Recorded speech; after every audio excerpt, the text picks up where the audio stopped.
Good morning. This is Mitchel Chang from Trend Micro. I'm so glad to be here this morning to share with you some of the updated information on cybersecurity career.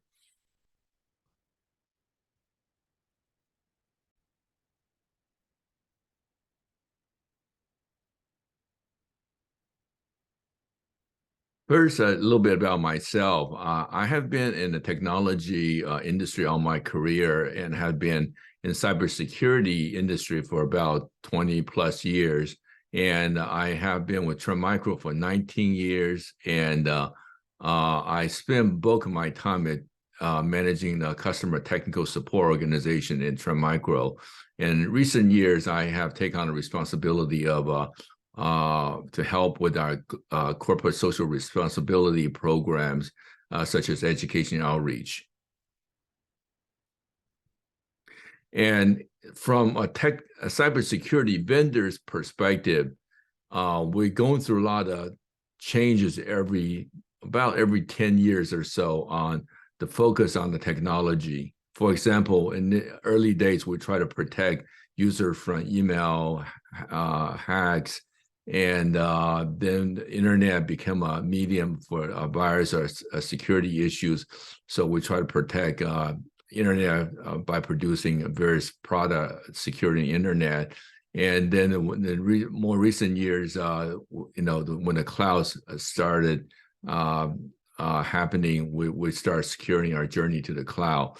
And more recently, because all devices, IoTs, Internet of Things, these sensors out there, we'll try to put our effort to help our customers and users to secure their connected world. And in the next few slides, I will go through some updates on digital transformation, which related to cybersecurity challenges. Based on the World Economic Forum, we're going through a period we call Industry 4.0. This is the fourth industrial revolution. This is where cyber-physical coming together, where not only we can connect it to the devices out there, and the device serves as a sensor that help us processing information, and the technology are certainly coming together. And this really have a lot of impact to both our people and the culture of a new generation. And so we're going through some interesting time here. We witnessed a lot of technological innovation which are coming together in the past several years, such as, we hear a lot of these terms like big data, cloud, and Internet of Things, artificial intelligence, and machine learning. And because the technology are coming together, our computing power are getting stronger, and thus the information could be processed and analyzed, and the data can be used in a good way to help us to create smart cities, smart factories. Just about everything's getting smart these days, but in a nutshell, we can really process a lot of information and have a create benefits to our community and society for the first time. And unfortunately, the adversaries, the bad guys, also are using this information to gain profitability by creating cyber crimes or frauds. And they not only use the technology, they also leveraging the social environment. For example, when we went through the COVID pandemic, there's lots of opportunity for the perpetrator to use false information to lure a user to click on something, which to trick them to get into the scam or fraud scenario. And also using social engineering and by putting like what we call spear phishing to lure the user to click on something they think that they are getting into, but which they're not. And as a result, we see exponential growth in the cybersecurity challenges. And also, certainly with all this cyber crime and scam is on the increase. And there's a lot of scams. Some are directly using cyber security technology to commit a scam or crime. Some are they use as part of the process. For example, romance scam is one of the high category scam in last year or two. They may start from more social media by providing misinformation or false information.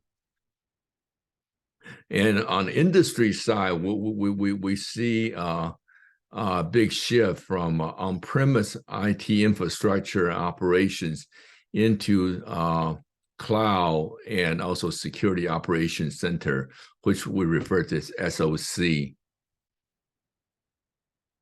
And with that said, because people are not hosting the information anymore, they're leveraging the best of breed cloud services and our services from security team, whether within their enterprise or outside their enterprise.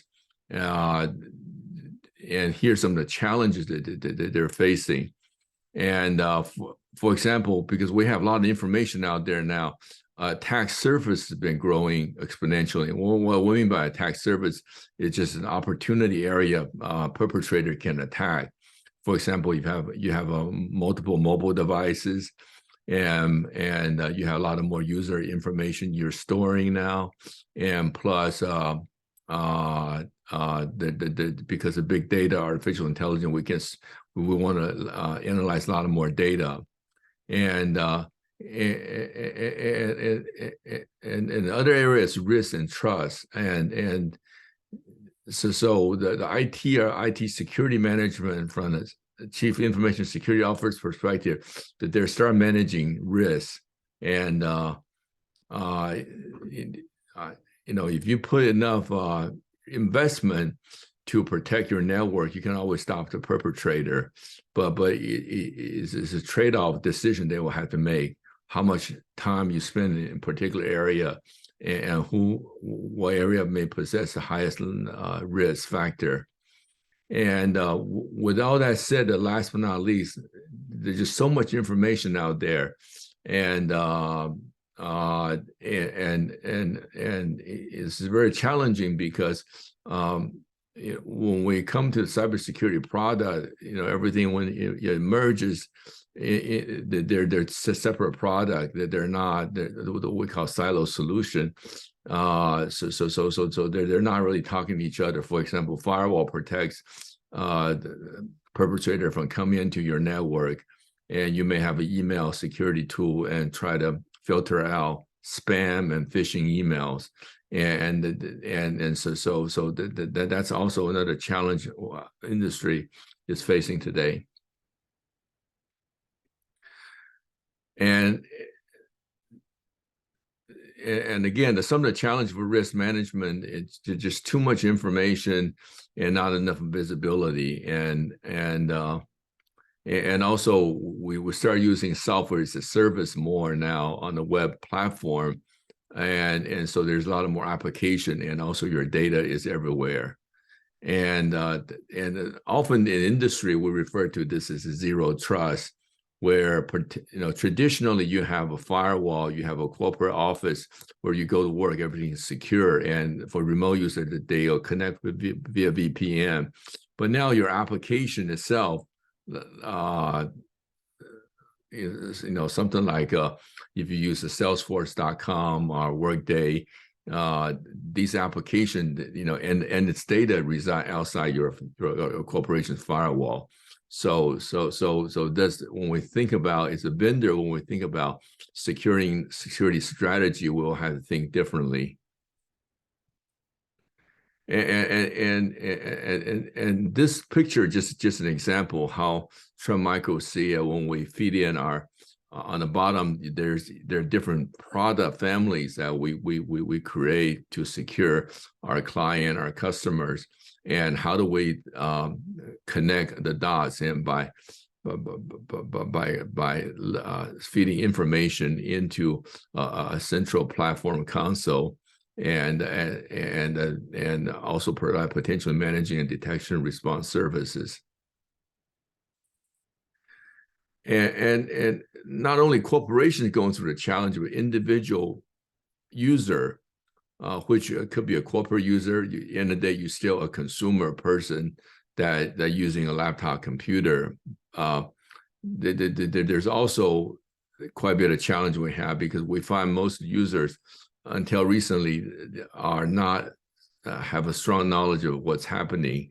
And so I think the corporation, most of the enterprise, are moving very quickly to educate the corporate users to not click on the phishing email, use strong password, and these kind of cybersecurity hygiene, and also be sure you turn on a term we now everybody talk about the MFA, multi-factor authentication. And these are quite important area. And on top of that, the perpetrator or adversary leveraging social engineering factor. I know, working with some of the professor in the psychology department at San Jose State University, there's some study and strong interest on social engineering aspect, because a cyber criminal can, using social engineering tactic, to bypass all the strong security product on the technology tools that you have to prevent perpetrator to get into your system.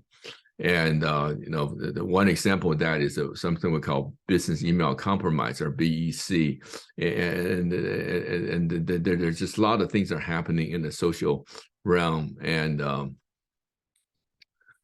so to summarize, at a user level, we see, I think most of the company and the cybersecurity vendor are promoting education. And for example, we have something we call Phish Insight. It's a mock simulation of phishing attack to the employee of the company, that to help educate them to not click on things they're not supposed to. And like our education outreach and a lot of nonprofit organizations promote internet safety for kids and family, and for home users, and such a area. And certainly we want to, we have spent a lot of time with the various universities, also promote cybersecurity awareness and career opportunities. And the follow-on list is just some of the what we call cybersecurity hygiene, and a few I have talked about already. But these are the kind of things we want to every user, whether you're a technical person or non-technical, you're aware of it, and so you can help preventing your organization or yourself being attacked by the adversaries.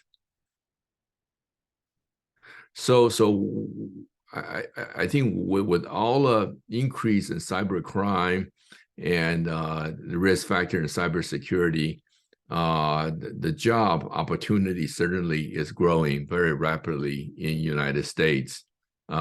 This is from cyberseek.org. Cyberseek is a website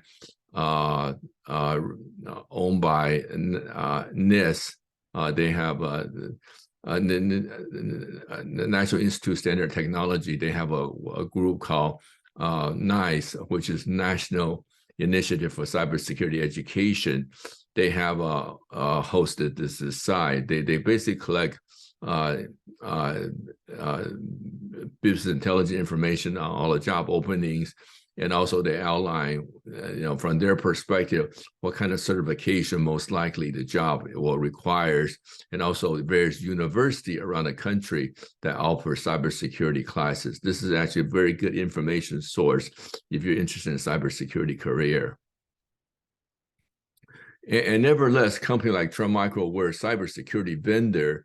We're also very strong and work with our partner, make sure when we hire a new engineer, in our apprenticeship program or summer intern programs, we were able to provide the correct certification or adequate certification for, in addition to their education background.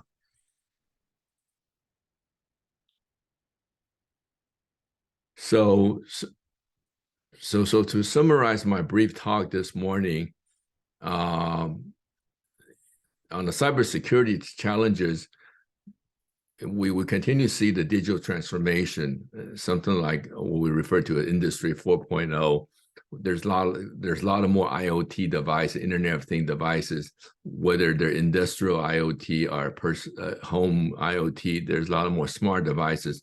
That trend certainly will continue, and also the adversary, the cyber criminals using fraud and scam tactic, that's going to continue to grow.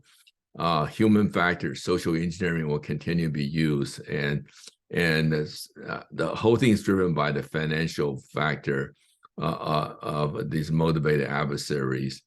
There's old saying, why robbers rob a bank? Because that's where the money is. Why cybersecurity criminals now rob your information?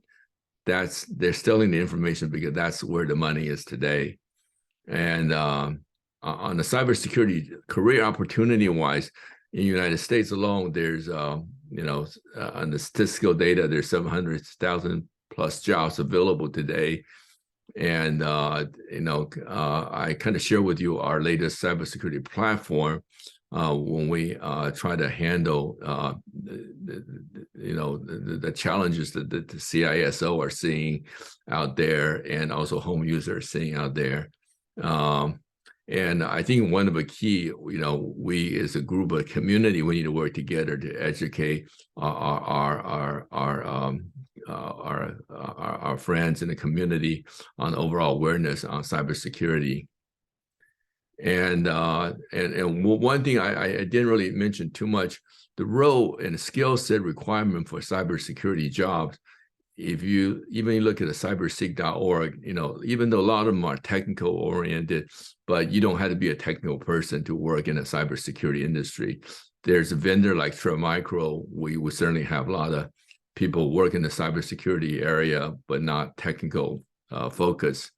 For example, lawyers or business development people, and in IT are typical organization that's not a cybersecurity vendor. Within their IT department or legal department, they may have some cybersecurity specialists as well. So hope this will help you.